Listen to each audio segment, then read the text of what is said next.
I can not take anybody, कोई मुझसे उल्टे मुंह बात करे, मैं नहीं, I can not take it, so I don't know how I would react there.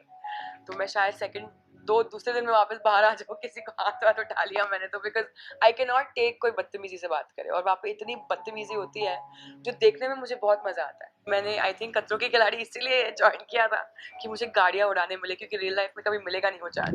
तो स्वागत है अंजलि आपका मीडिया में। तो क्या कहना चाहेंगे, एविक्शन हुआ है आपका एंड वो कैसे वो पूरा प्रोसेस हुआ था, आपको पूरा set can I talk about it?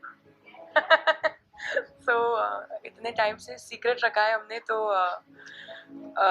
Sad obviously हुई थी, बिकॉज गेम से कोई बाहर नहीं होना चाहता, but it also is a game जो हमें याद रखना चाहिए कि कोई ना कोई तो आउट होगा ही, कभी ना कभी किसी ना किसी को तो आउट होना भी है। तो आई थिंक कोई फर्स्ट आउट हो या सेकंड लास्ट आउट हो, आई थिंक उतना इक्वली बुरा लगता है।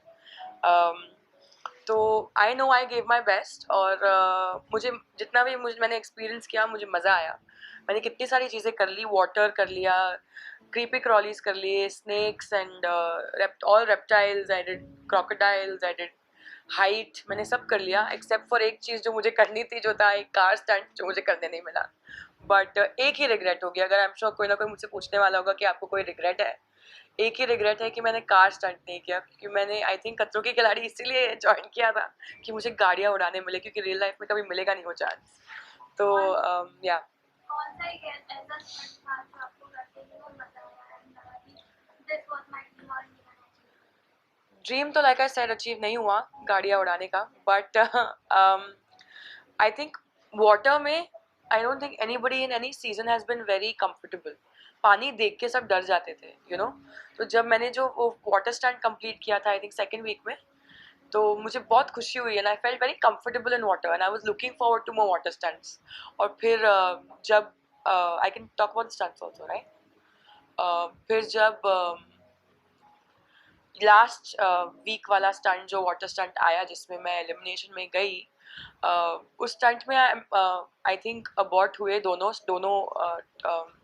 दोनों खिलाड़ियों ने अबॉर्ट किया, मगर मुझे मज़ा आया उस स्टंट में भी। I first time my life I experience drowning. मैंने कभी, because I know how to swim, तो मुझे लगा I don't know how drowning feels, तो फर्स्ट टाइम मैंने वो फील किया, and it was not very pleasant, but I still had fun because I gave it my all.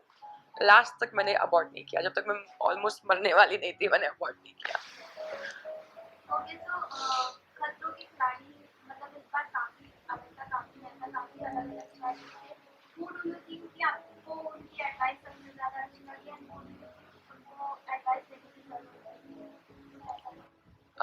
है? Advice तो I think हम सब एक दूसरे को दे रहे थे इस बार। एक अच्छी बात ये थी कि सब लोग बहुत स्टंट्स को लेकर बहुत सीरियस थे। हमने भी बात की इंटरनली एंड टीम से भी, और वो कह रहे थे कि इस बार के खिलाड़ी स्टंट्स को लेकर बहुत ज़्यादा सीरियस है, कोई बाहर नहीं जा रहा, कोई घूम फिर नहीं रहा है ज़्यादा। तो इस बार आई थिंक सब एक दूसरे का बहुत साथ दे रहे थे, कोई अच्छा करे या बुरा करे। ऑब्वियसली कोई कोई लोग अगर कोई बुरा करते थे तो हमें बहुत डीमोटिवेट करते थे, but it's okay, that's part of the game.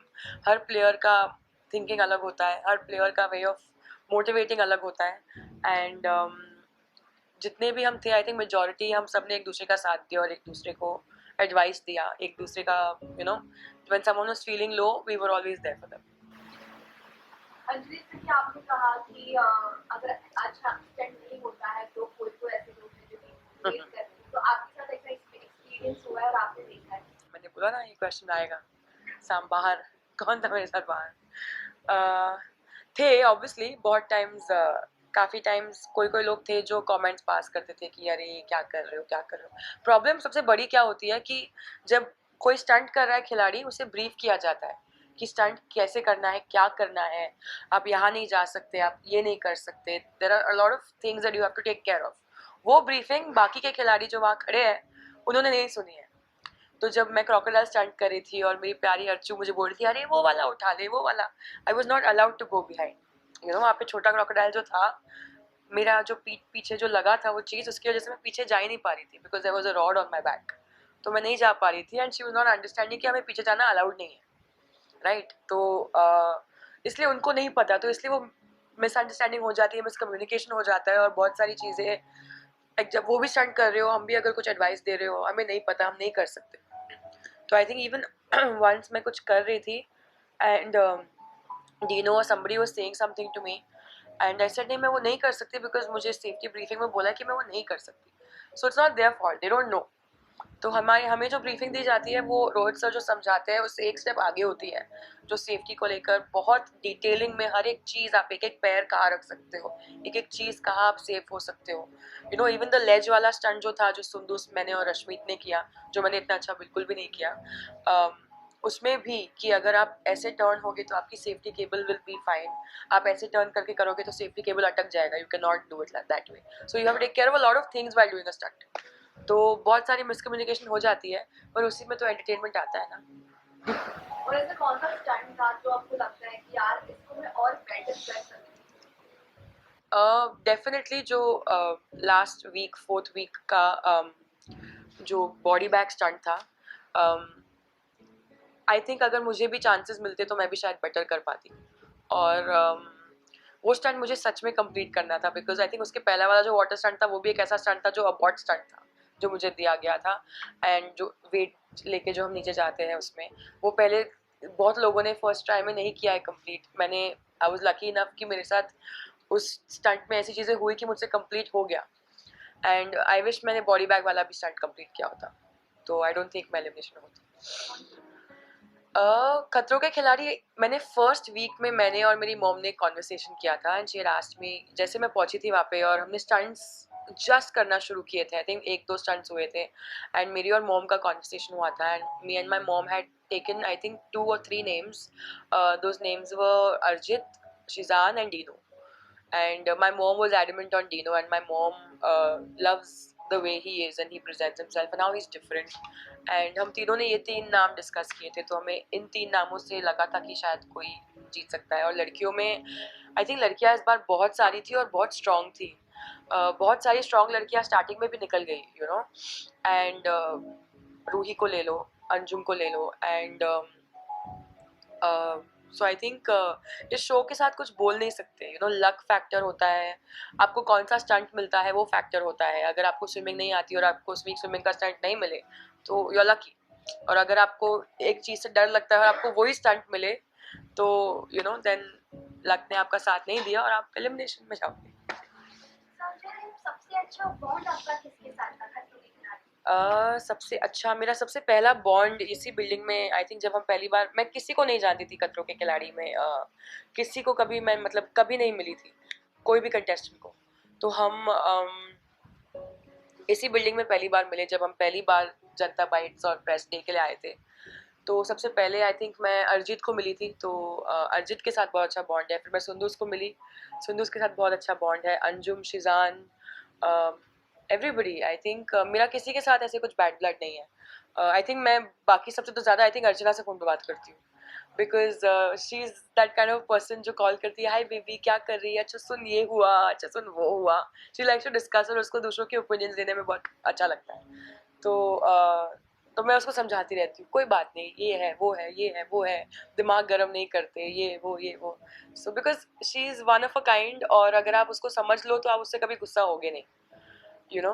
तो हाँ, शिव है, डेजी है, वी कीप मीटिंग एंड सब लोग यार, एवरीबडी इज़ वंडरफुल एंड या सबसे अच्छा बॉन्ड है मेरा. मेरा बैड ब्लड किसी के साथ नहीं. खतरों के बाद अगर आपको बिग बॉस का ऑफर आता है तो आप करना चाहोगे? मुझे बहुत लोगों ने बोला that I would do very well in big boss, but एक तो मैं इतने सारे लोगों के साथ नहीं रह सकती. I don't even like staying with one person, I like to stay alone. तो I don't know how I would react in a house filled with so many people and have to see their faces every day.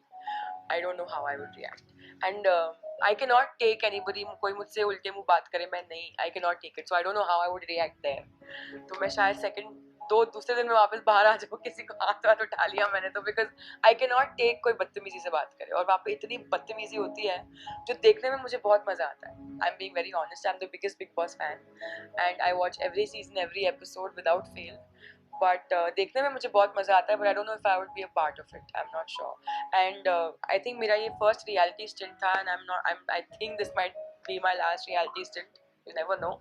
but because I was not very comfortable as being Anjali in front of the camera, I was not. मुझे character दे दो, I will be like living in the character. I'll be very okay, but as me, like मैं क्यों camera के सामने अपनी बारे में बात करूँ? Even interviews and all, I get very uncomfortable. So I think I will learn with time. आगे ऐसा कौन सा स्ट्रेस है जिसमें आपको इंजरी हुई हो या कुछ बहुत हुआ हो? There are two pains that I've come back with खतरों के खिलाड़ी से. एक है मेरा राइट रिस्ट, जो मेरे एलिमिनेशन स्टंट में मुझे पता नहीं क्यों मेरी राइट रिस्ट में प्रॉब्लम आई है. And I think crocodile stunt में वो जो मेरी पीठ पे बांधा था रॉड, मैं लंबी हूँ तो उसकी वजह से बहुत स्टार्टिंग में प्रॉब्लम्स आई, क्योंकि मेरी हाइट की वजह से वो रॉड, डेजी की हाइट मेरी हाइट की वजह से, और उसके बीच में जो वो रॉड जिस चीज़ पे खड़ा था वो रॉड ऐसे वो चीज़ उखड़ गई थी, क्योंकि मैं इतनी लंबी थी तो वो चीज़ लेवल पे नहीं थी. उसकी वजह से मेरी बैक पे बहुत प्रेशर आया. तो मुझे कभी लाइफ में अपर बैक इंजरी नहीं हुई है. लोअर बैक हुई है पर अपर बैक कभी नहीं दुखी है. तो उसके बाद अपर बैक दुखने लगी है. अभी तक पैर पे निशान है बहुत सारे, बट या it's good, it's battle scars, so it's fine.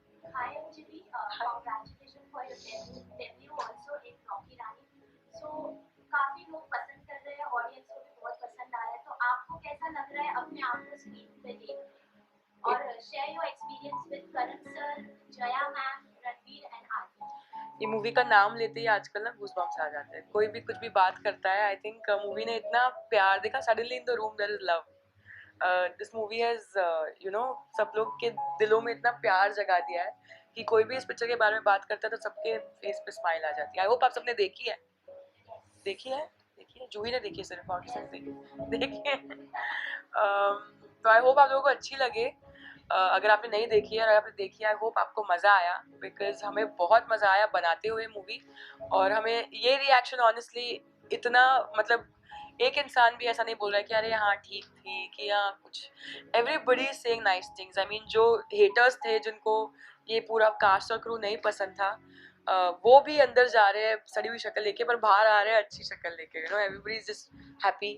तो everybody is just happy, and that makes us very happy. And my experience with Karan sir, with the whole cast and crew, मैंने इसके पहले एक web show किया था, दिल बेकरार for Hotstar, और वहाँ पे तरुण मनसुखानी मेरे डायरेक्टर थे. तो उन्होंने धर्मा के साथ बहुत काम किया है पहले. तो उन्होंने मुझे कहा था कि Anjali, when you go to Dharma, इसके बाद तू कभी वापस नहीं आएगी. ऐसा what do you mean? You will be very spoiled, तुझे बहुत बिगाड़ देंगे. बट मुझे लगा कि वो किस बारे में बात कर रहे हैं, लग्जरीज के बारे में बात कर रहे हैं, बड़े होटल्स में रहेंगे, ये वो. But I realise later what he means, that हर क्रू मेंबर, हर डायरेक्टर, वो करण सर हो, कोई भी हो, they are so respectful to you.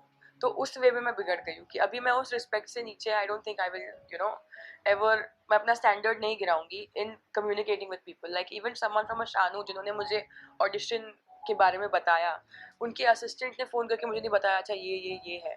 Shanu ma'am ने खुद मुझे फ़ोन करके नरेट किया. करण सर, उसके बाद जब मैं लॉक भी हुई, करण सर ने खुद मुझे मिल के नरेट किया है character. So that importance and that love to give to an artist, वो बहुत कम मिलता है हमें. मैसेज आता है, need this girl for this character, audition भेजो. सर पर कैरेक्टर क्या है, हमें क्या करना है? आप अगर कोई चीज़ खरीदने जाओगे, बैग खरीदने जाओगे, तो आप पूछोगे ना ये क्या मटेरियल है, इसके पैसे कितने हैं, क्या हो रहा है. You will not just be like नहीं ये बैग नहीं ठीक है. You will not give an opinion just like that. You need information. Same way we need information. तो आई थिंक वो बहुत लोग हल्के में लेते हैं उस बात को कि हाँ ठीक है ना, एक्टर है, उसको काम मिल रहा है, whatever. But this respect I think I will always keep with me, that love and the respect के साथ जो हमने शूट किया है. एंड या this experience was full of love, and it's being spread around the world, and I love it.